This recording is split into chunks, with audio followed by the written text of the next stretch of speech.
نبی کی ماں کا نام کیا ہے؟ کیا ہے؟ کیا ہے؟ آمینہ. کیا ہے؟ آمینہ. کس کا نام ہے یہ؟ ہمارے نبی کی ماں کا نام آمینہ. اب یہ جو نام آمینہ ہے، آج مسلمان اپنے بچیوں کے ماں بہنوں کے نام ہے کہ نہیں ہے؟ تو کیا کوئی کافر کے نام رکھ سکتے ہیں؟ مسئلہ اگر وہ کافر نہیں ہو، ایمان نہیں لائے. آمینہ تو پتا کیا ہے؟ کیا ہے آمینہ کا معنی؟ آمنا کا معنی ہے آمینہ مانگنے والا، ایمانی لفظ. ارے جن کے نام میں ہی ایمان ہے. جبریل کی حدیث سنتے نا، نبی کے خاندان میں کوئی اول سے آخر تک کوئی کافر نہیں.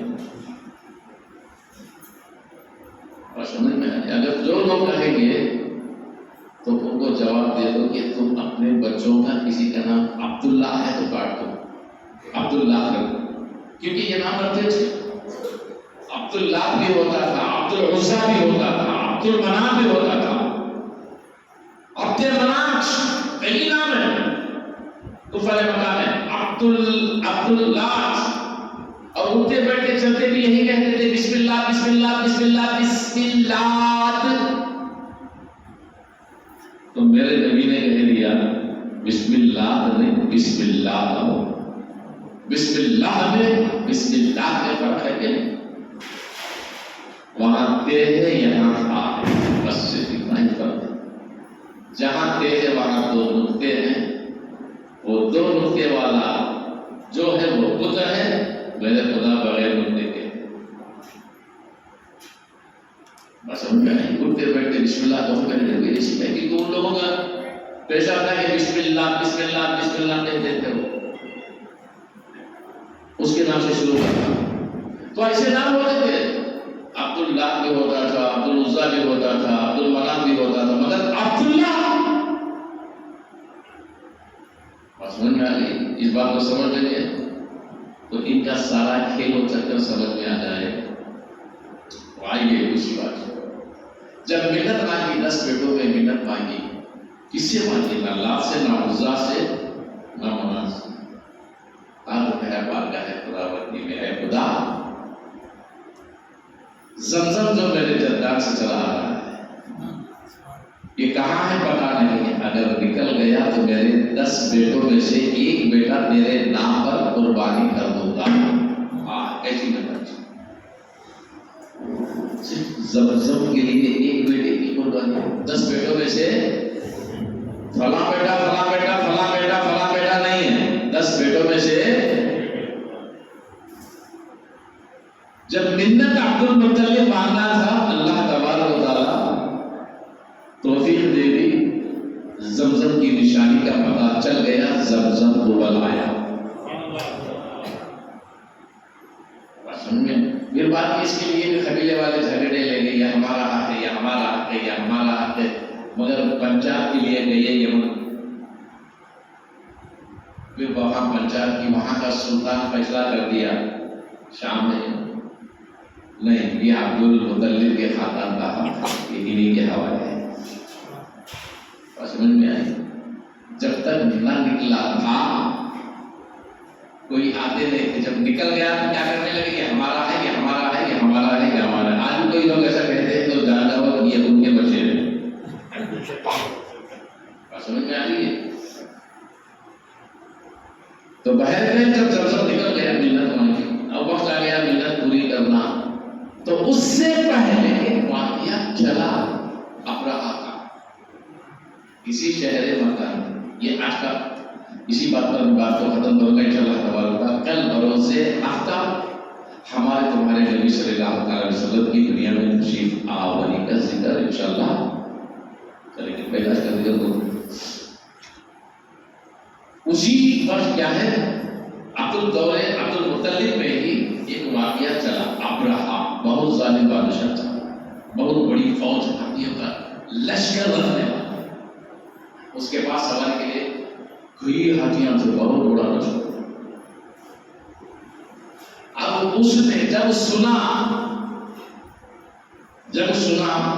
سارے لوگ زیارت کے لیے جاتے ہیں کعبے میں، اور سارے نظر و نیاز پیسہ ہدیے وغیرہ سب وہاں اربوں کو لوٹاتے ہیں.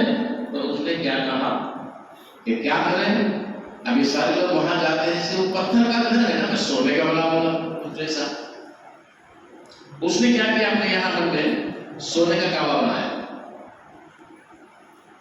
جیسا کعبہ تھا ویسا بنایا. سونے کا یہ ہے پتھر کا، وہ ہے سونے کا. اب بادشاہ تھا ظالم کا، سارے ملکوں میں سارے لوگوں کو کہا یہاں کعبہ بن چکا ہے، اب زیارت کے لیے پتھر کے گھر کے جانے کی ضرورت نہیں، پر وہ تو پتھر کا گھر ہے، یہاں سونے کا گھر ہے، یہاں آ جاؤ. اب اس کے ڈر کے مارے، حق بھی ہے تو ڈر کے مارے کیا ہوتے ہیں، حق کو بھی لوگ چھوڑ دیں گے. ڈر کے مارے کیا ہے، سچائی کو بھی چھوڑیں گے، جھوٹ کو اختیار کریں گے. ایک ڈر ہوتا ہے ظالموں سے، کہیں ظالم ہم پر ٹوٹ نہ پڑے. تو کیا یہ ڈر کے مارے جاتے رہے. اب یہاں عرب والوں کو معلوم ہوا، کعبے میں جو رہتے تھے لوگوں کو بھی معلوم ہوا، ارے اس میں ابراہ وہاں کعبہ بنایا ہے سونے کا، یہاں لوگ آنا کم ہو گئے، یہاں لوگ آنا کم ہو گئے، چراغ کی کم ہو گئی. میں یہ اس لیے کہہ رہا ہوں آپ سے، نظر و نیاز ہدیے چراغ بتی یہ کعبے کی سنت ہے، یہ لوگوں کا حق ہے. اگر وہاں یہ حق نہیں ہوتا نا، آج ساری دنیا میں کہیں بھی بار گاہیں بستی ہی نہیں ہے. بس سمجھ میں آیا؟ مسجد چلتی ہے جماعت سے، درگاہ چلتی ہے نسبت سے، نسبت والوں سے، یعنی پوری مسجد. یہ وہ سنت ہے. کیا ہے یہ؟ وہ سنت ہے. یہ تمہارا ہے یہ ہمارا ہے، یہ سارے کے سارے بچاؤ کے طریقے گھوم رہے لوگ. اور سمجھ میں آ رہی ہے؟ تو بہرے گئے، دو یہاں سے گئے، وہاں سونے کا کعبہ وغیرہ دیکھا، کھایا پیا، رات کو سوئے، اور 2 نمبر زور سے آیا اسی جگہ پر، پورا گندگی ڈال دی ہے، اور ڈر کے مارے چھپتے چھپائے سویرے سویرے اندھیرے میں نکل گئے. جب صبح لوگ زیارت کے لیے آئے تو انہیں وہیں پر پاکنا ملا، گندگی ملی. ارے یہ کس کی حرکت ہے، اس کو گندا کر دیا. اب پتا چلا کہ عرب سے دونوں آئے، یہ ان لوگوں کی حرکت. تو اب یہ بات بادشاہ پہنچی، اس کو آیا غصہ، وہاں سے آ کر میرے سونے کے کعبے کو سنا گندا کر دیا. اب وہ پتھر کا کعبہ، میں جاؤں گا اسی کو، میں پتھر کے کعبے کو مٹا دوں گا، گرا دوں گا. اگر لوگ آئیں گے جنگ لڑوں گا. بڑی فوج کو لے کر اسی نیت سے مکے کی طرف آیا. جب آ رہا تو راستے میں اسے عبد المطلب ملے، کعبے کے والی، سردار کعبہ. کیا کرنے معلوم؟ پہاڑ کے چوٹی کی ایک پتھر پر ہاتھ میں چھڑی لے کر بیٹھے ہیں. دیکھا تو نہیں. اب ان میں کسی نے پہچانا عبد المطلب کو، تو سردار سے کہا یہی تو سردار کعبے کے عبد المطلب ہے. کعبے کا سردار اس جگہ پر اس حالت میں کیا کر رہے ہیں؟ بکریاں چروا رہے ہیں. کیا کر رہے ہیں؟ سبحان اللہ. یہ نبیوں کی سنت ہے. کیا ہے یہ؟ ہر نبی، ہر رسول، کوئی ایسا دنیا میں آیا ہی نہیں جو بکرے چرایا نہ. ہمارے نبی بھی بکرے چرائے. موسیٰ علیہ السلام تو ریوڑ کا ریوڑ، ابراہیم علیہ السلام کے پاس تو ہزاروں میں بکریاں دے چرواتے تھے. ہر نبی و رسول یہ بکروں کو چرانا نبیوں کی الحمدللہ. بچپن میں وہ سنت میں نے بھی ادا کی. میں نے کم سے 2 مہینہ 1.5 مہینہ کھیتیوں کے پہاڑوں کے درمیان، جہاں میری بہن کا گھر تھا، کھیڑا آج بھی ہے، وہیں پر جاتا تھا. بچوں کے ساتھ بھینس، مرغے، بکرے، بچپنا تھا، مگر سنت ادا ہوئی نا. بس سمجھ میں آئی. وہ بکریاں چروا رہے تھے حضرت عبد المطلب یہ سردار کعبہ اس طرح بلایا آپ سردار کعبہ ہاں کیا بات ہے میں ابراہیم میں تمہارے کعبے کو ڈھانے کے لیے آیا اگر تم میں طاقت ہے صلاحیت ہے تو مجھ سے جنگ لڑو اور پھر ساری بکریوں میں پہلے اس نے قبضہ کر لیا تو عبد المطلب نے فرمایا میری بکریاں میرے ہاتھ پر میرے حوالے کر دے اب تو کعبے کو ڈھانے آیا ہے نا گرانے ہم تو تجھ سے جنگ نہیں لڑتے کیونکہ وہ گھر ہمارا نہیں ہے وہ گھر کیا ہے ہمارا نہیں وہ گھر خدا کا جس کا گھر ہے وہی حفاظت کرے گا جس کا گھر ہے وہی حفاظت کرے گا ابھی بات سنا تو اور بھی خوش ہو گیا ہے میرے سے ٹکر لینے والے بھی نہیں ہے مجھے راستہ کھلا ہو گیا کوئی جگڑنے والا نہیں کوئی ہتھیار تلوار وکیل والے اٹھانے والا ہی نہیں ہے راستہ صاف بالکل صاف ہو گیا اور بڑا بڑا اور کعبے کو ڈھانے کے لیے اب رہا جب حرم میں قدم رکھا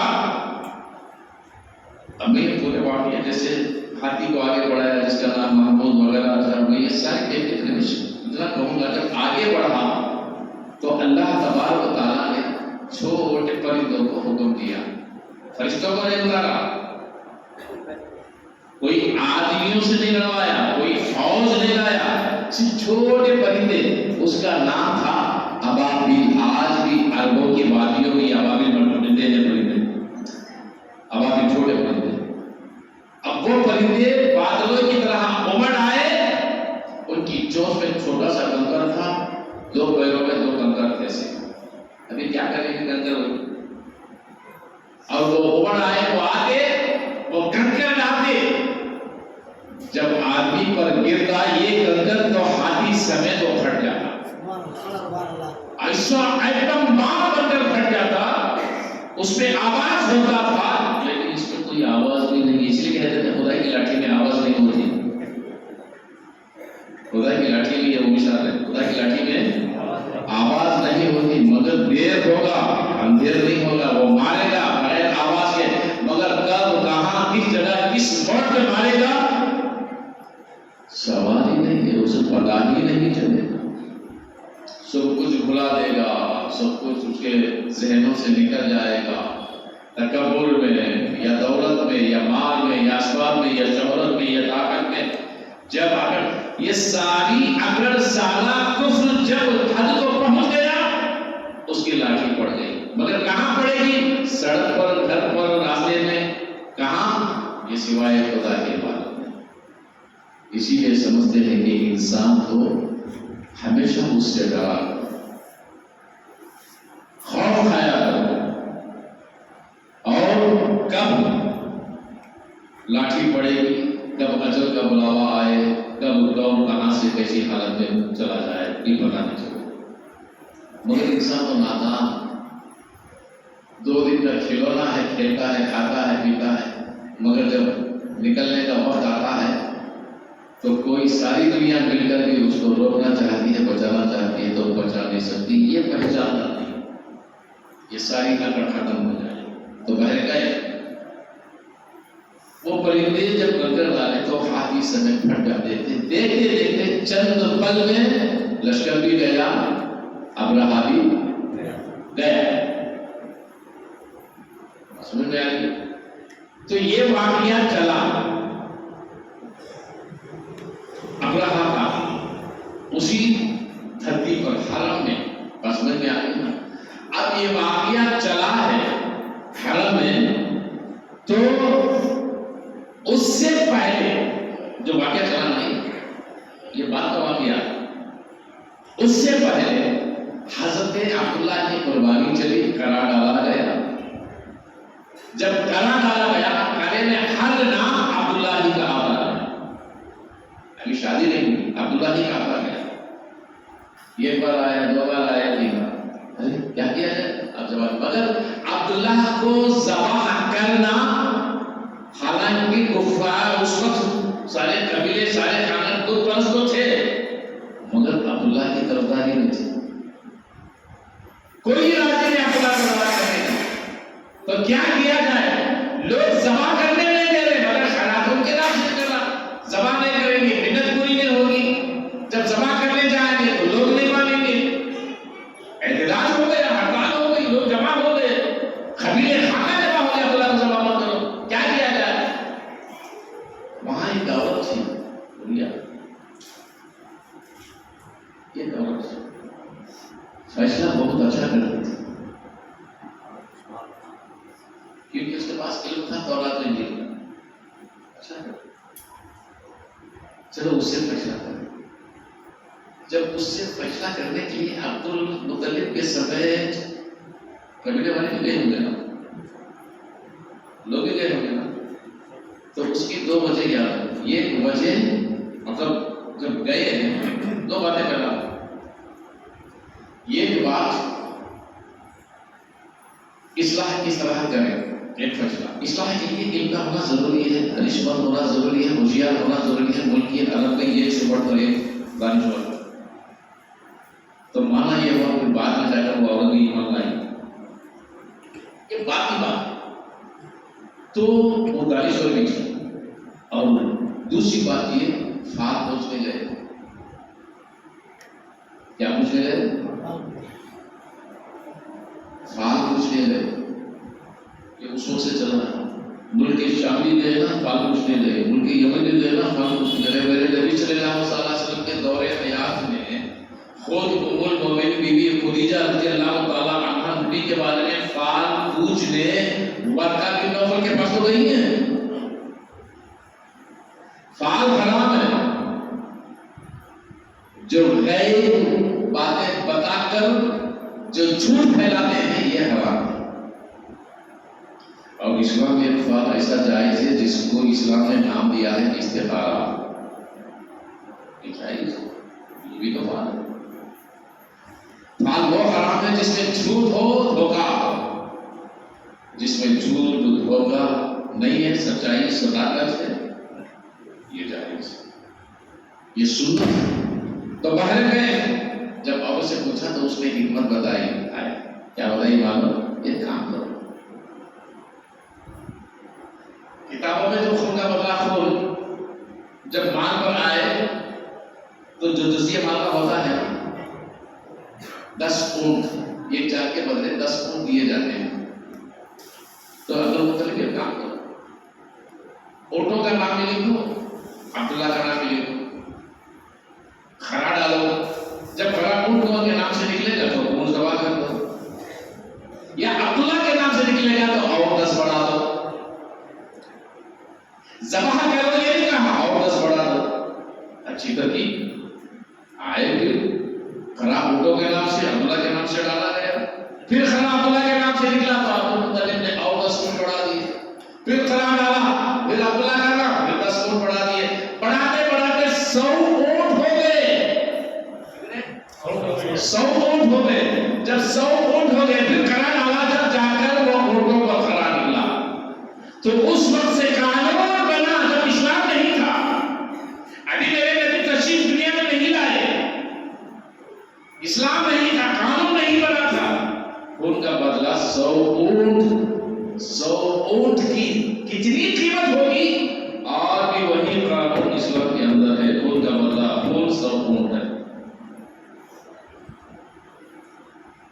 اگر کوئی یہ 100 اونٹ کی قیمت آج 5 لاکھ درہم سے یا 5 لاکھ ریال سے لگائی گئی ہے. عورت ہے تو 2.5 لاکھ, مرد ہے تو 5 لاکھ, جبکہ اس کے گھر والے راضی ہوں تب. آج یہ قانون, اس کے گھر والے بھی راضی ہونا, جس کا پور ہوا ہے وہ بھی 10 گھنٹے وغیرہ کرنا, پیسہ بھرنا, معاف کر کے چھوڑ دے. یہ کب بنا قانون؟ دور عبد المطلب میں. اس لیے میرے نبی میرے دادا کا کہا. اب ایسا قانون میرے دادا کا لے کر آئے, دادا کی سنتیں لے کر آئے. ایسے لوگوں کے لیے آج لوگ ایسا کہتے کہ ایمان والے نہیں ہیں, کیونکہ وہ رسالت سے پہلے یعنی نبوت سے پہلے. یہ غلط ہے کہ خاندان نبوت, ہندو کہتے ہیں خاندان نبوت خاندان ہے، وہ بھی ایسا خاندان جن کے بغل سے ہمارے رسول جیسا آیا۔ اب ان کا بغل کتنا پاک ہے، ان کا خاندان کتنا پاک ہے، کسی انسان سے مت پوچھو، جبرائیل سے پوچھو، حدیث کردار سے پوچھو کہ انہوں نے کیا بیان۔ جبرائیل جس کی خاندان کے بارے میں گواہی دے دے، ایسے خاندان کے بارے میں لوگ معذر تو بہر گئے۔ اب وہ کرا اونٹوں کے نام سے نکل گیا تو اونٹ ذبح ہو گئے۔ پھر جا کر انشاءاللہ تعالیٰ کیا ہوا، بی بی آمنہ سے شادی ہو گئی۔ کس سے؟ اس کے بارے میں کئی بڑے بڑے سردار، بڑے بڑے مہارانیاں، بڑے بڑے راجاؤں کی بیٹیاں، میں یہ نہیں کہوں گا کہ زمانہ راجاؤں کی بیٹی بادشاہوں کی، عبداللہ سے نکاح کرنے کی طرف تھے، اس میں شام کے رہنے والی ایک حسین و جمیل، بڑی خوبصورت، بڑی مالدار، شہرت یافتہ، جس کے لیے بادشاہ ہے وقت بھی نکاح کرنے کے لیے فیصلے ہے، ایسی عورت بھی عبداللہ کی دیوانی ہوگی نکاح کرنے۔ کیوں؟ ان کا چہرہ ایسا چمکتا تھا، جس چہرے میں اونچائی میں نور مصطفیٰ تھا۔ تو کسی سے نہیں، عبد المطلب نے صرف بی بی آمنہ سے، کیونکہ وہ بھی خاندان بنی ہاشم سے تھی۔ کس سے تھی؟ رشتہ جا کر دور میں ملتا ہے، بلکہ یہ بھی خاندان سے، یہ بھی خاندان سے۔ بی بی آمنہ سے نکاح ہوا، اور بی بی آمنہ سے نکاح ہوا تو نکاح ہوا اتوار کا دن۔ کس دن ہوا؟ پیر کی شب، نور مصطفیٰ منتقل ہوا رہنے مادر میں، اب وہ نور کی چمک چہرے پہ نکل گئی۔ اب دوسرے دن جو بھی عورتیں دیکھی، وہ نور کہاں گیا، وہ چہرہ چمکدار کہاں گیا؟ رحم باطن مادر میں آ گئے۔ جب رحم 3-4 مہینے کا تھا، اللہ تبارک و تعالیٰ حضرت عبداللہ کو بھی اپنی بارگاہ میں باپ کا سہارا، پیدا ہی نہیں ہوئے رسول اللہ، باپ دنیا چھوڑ دیا۔ جب 8 مہینے کا حمل ہوا، تب جا کر یہ ابرہہ کا واقعہ چلا۔ میرے رسول اللہ کے پیٹ میں 8 مہینے کا حمل، 7-8 مہینے کا، جب جا کر یہ ابرہہ کا واقعہ چلا۔ اب نبی دنیا میں جب تشریف لائے، اعلان نبوت ہوا، اعلان رسالت ہوا، جب یہ ایک سورت نازل ہوئی، قرآن میں ہے، یہ سورت نازل ہوئی اللہ کی طرف سے، کب؟ 45-50 سال پہلے کی بات تھی، جب میرے نبی ماں کے پیٹ میں تھے۔ 50 یا 55 سال کے بعد اللہ تبارک و تعالیٰ، یا 45 سال کے بعد اللہ تبارک و تعالیٰ اس سورت کو نازل کیا، جس سورت کا نام ہی رکھا سورت فیل۔ کیا نام ہے؟ فیل کہتے ہیں ہاتھی کو۔ قرآن کی سورت کا نام ہے ہاتھی کا سورہ۔ کون سا سورہ؟ غلط ہوگا ہمارا، قرآن میں ہے، تو یاد نکال کرتے ہیں وہ ہاتھی کا سورہ۔ سورہ کا نام ہاتھی، گئی کا سورہ بھی سورہ بقرہ، وہ ہے گئی کا، مکڑی کا سورہ بھی ہے سورہ عنکبوت، شہد کی مکھیوں کا جو چرتا ہوتا ہے نا، اس کا بھی سورہ ہے سورہ نحل۔ اصل شہد ہے، نحل اس کا چرتا ہے، جہاں شہد جمع ہوتا ہے۔ اب یہ سورہ فیل ہاتھی کا سورہ، میرے نبی کی دنیا میں تشریف آئے 140-145 سال کے بعد جب نازل ہوا، تو اللہ وہاں فرماتا ہے اللہ تعالیٰ کیف فعل، اللہ تعالیٰ کا سورہ۔ سورہ فیل کس کو کہتے ہیں؟ اکثر لوگوں کو آتا ہے نا، الم تر کیف فعل ربک باصحاب الفیل الم یجعل کیدہم فی تضلیل وارسل علیہم طیرا ابابیل ترمیم بالحجارة من سجیل فجعلهم کعصف مأکول۔ حجاب پتھر کے درمیان، ابابیل پرندے، طیر یا پرندے جن کا نام ابابیل ہوتا ہے۔ بہر گئے وہ سورہ نازل کیا، الم تر کیف فعل سے فرما رہے ہیں میرے نبی کیا تو نے نہیں دیکھا، کیا تو نے نہیں دیکھا کہ ہم نے ہاتھی والے لشکر کا کیا کیا؟ اب ہاتھی والا لشکر کون ہے؟ وہی ابراہیم جو کعبے کو ڈھانے ہتھیار کا لشکر لایا۔ اب اللہ فرما رہا ہے کیا تو نے نہیں دیکھا؟ تو میرے نبی دیکھنے کے لیے کہاں ہے؟ ماں کے پیٹ میں۔ کہاں ہے نبی؟ ماں کے پیٹ میں ہے۔ مگر اللہ کو معلوم ہے ماں کے پیٹ میں تھا میرا نبی، کیسے دیکھے گا؟ آدھی لوگ کہیں گے جب میں پیدا نہیں ہوا کیا آپ کے دیکھنے میں بولے تو علی نادان، اس وقت میں پیدا سے نہیں ہوا، میں کیسے دیکھوں گا؟ بات سمجھ میں آ رہی ہے؟ میرا باپ بھی کہہ دے نا ان کی شادی کے بعد تو میں کہوں گا میں پیدا سے نہیں ہوا، میں آپ کی شادی کہاں دیکھا؟ مگر یہاں خدا بتا رہے کیا تم نے نہیں دیکھا؟ الحمد للہ۔ تو مانا کیا ہے؟ اللہ نے میرے نبی کو وہ اختیار وہاں سے دے کر بھیجا، وہاں بھی ہیں تو دیکھتے ہیں مادر جسم میں بھی ہیں، ماں کے پیٹ میں بھی ہیں، تو میرے نبی پیٹ میں رہ کر سارے ابرہا کے لشکر کا حال کیا ہو رہا ہے دیکھ رہے ہیں، سب کچھ دیکھ رہے ہیں۔ یہی تو کہتے ہیں، یہی تو ان کا رونا ہے، ہم تو یہی دلیل لیتے ہیں۔ جب ماں کے پیٹ میں رہ کر دیکھ سکتے تھے تو قبر کی مٹی میں سمجھ میں آئی؟ کیونکہ ماں کا پیٹ بھی اندھیرا قبر کی طرح نہیں ہے نا۔ تو بہرکیف ہمارا نبی اتنا اختیار والا، اللہ نے اتنا اختیار دے کر بھیجا ہے، میرے نبی سے کوئی پردہ نہ صبح قیامت تک ہے نہ قیامت کے بعد۔ جانا تو امت کو جنت میں انہی کے ساتھ سے، انہی کے وسیلے سے جانا ہے۔ جس نے وسیلہ چھوڑا ان کے لیے تو جہنم تیار ہے۔ بس سمجھ میں آ رہی ہے آپ کو؟ تو میرے نبی ماں کے پیٹ، اسی لیے سرکار مولا علی رضی اللہ تعالیٰ عنہ کی روایت ہے کہ فرمایا نبی صلی اللہ تعالیٰ علیہ وسلم نے، اے علی میں نے اپنے ماں کے پیٹ میں رہ کر ایک قبیلے کو دیکھا۔ کس کو دیکھا؟ ایک قبیلے کو دیکھا جو مغرب کی طرف سے چلا آ رہا ہے،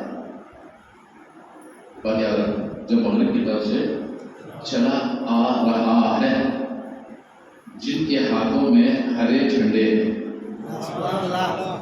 جن کے اماں میں کالے ہیں، کیا ہیں؟ جن کے اماں میں کالے ہیں، ہاتھ میں ہرے جھنڈے ہیں، اور یہ قبیلہ آیا اور ساری دنیا میں امن چھایا۔ یہ میرے نبی اپنی ماں کے پیٹ میں رہ کر دیکھا۔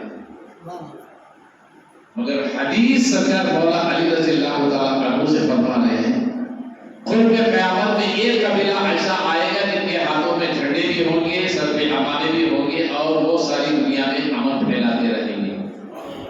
تو وہ قبیلے کا سردار ہوگا جس کا نام محمد ہوگا۔ کیا ہوگا؟ اس قبیلے کا سردار کا نام قبیلے کا سردار۔ اس صبح قیامت میں آنے والی نشانیوں میں سے ہے، اس کا نام کیا ہوگا؟ اس وقت حضرت عیسیٰ علیہ السلام کی تشریف لا رہے ہیں نبی، ان کا نام کیا ہوگا؟ تو قبیلے کا سردار نام کیا ہوگا؟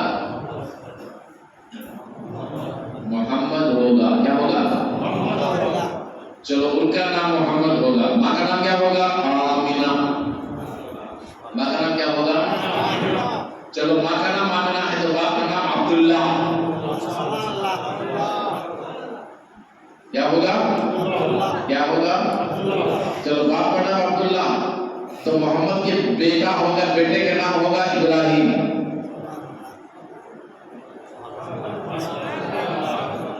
کیا ہے یہ؟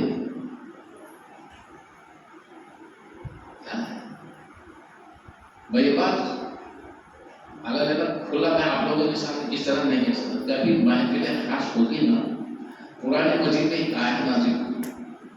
کیا ہوئی؟ یہ آیت نازل ہوئی جس آیت میں ذکر ہے 3 جنموں کا،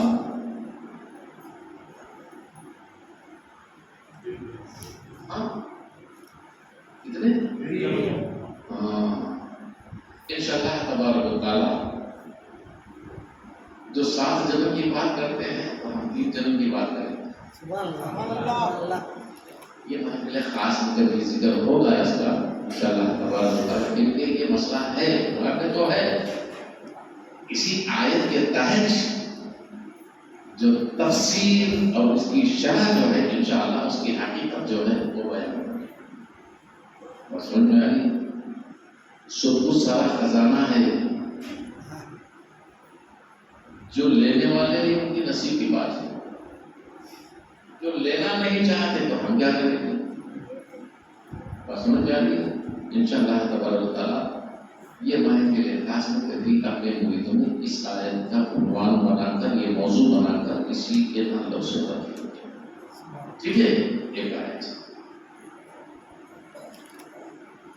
تلاش کرنا ہے، پڑھو تھوڑا، کہاں ہے کہاں ہے کہاں ہے، جن میں ذکر ہے مسجد میں آ رہی. انشاءاللہ تبارک و تعالی نام محمد ہوگا، باپ کا نام، ماں کا نام، یہ بات اچھی طرح یاد رکھو. اور یہی نہیں، دوسری بات، دوست جتنا طاقتور ہوتا ہے دشمن کو بھی اللہ اتنا بڑا طاقتور بنا کر بھیجتا ہے. یہ بھی میرے نبی نے فرمایا. دشمن جتنا طاقتور ہوتا ہے دوست کو بھی اتنا طاقتور بنا کر بھیجتا ہے. مگر فرق اتنا ہے، جو دوست ہوتا ہے اس کے ساتھ حق ہوتا ہے، دشمن جو ہوتا ہے وہ باطل ہوتا ہے. بس نہیں کہتی. مگر جیتا ہمیشہ کبھی دوست دشمن کی طاقت کو توڑ کر مٹا کر اللہ کا محبوب بنتا ہے، کبھی زندگی میں بنتا ہے، کبھی جان لے کر بنتا ہے، کبھی جان دے کر بنتا ہے. یہ 2 چیزیں. مگر دوستی اور دشمنی اس سنت الہیہ سے. کیوں؟ ایک ہے رحمان، دوسرا ہے شیطان. یہ 2 کے بیچ میں ہے بندے، ان دونوں کے بیچ میں ہے. جو رحمان کی طرف جاتے ہیں وہ حق پر ہیں، جو شیطان کی طرف جاتے ہیں وہ باطل ہیں. لہو لہا بدکاری گناہ خطا غداری دھوکہ کینہ بغض عداوت جھوٹ فساد تہمت افسانہ، یہ سارے کا سارا فطرت شیطانیہ ہے. دولت لالچ شہرت عورت مال اسباب جائیداد یہ سب کیا ہے؟ فطرت شیطانیت کی طرف ہے.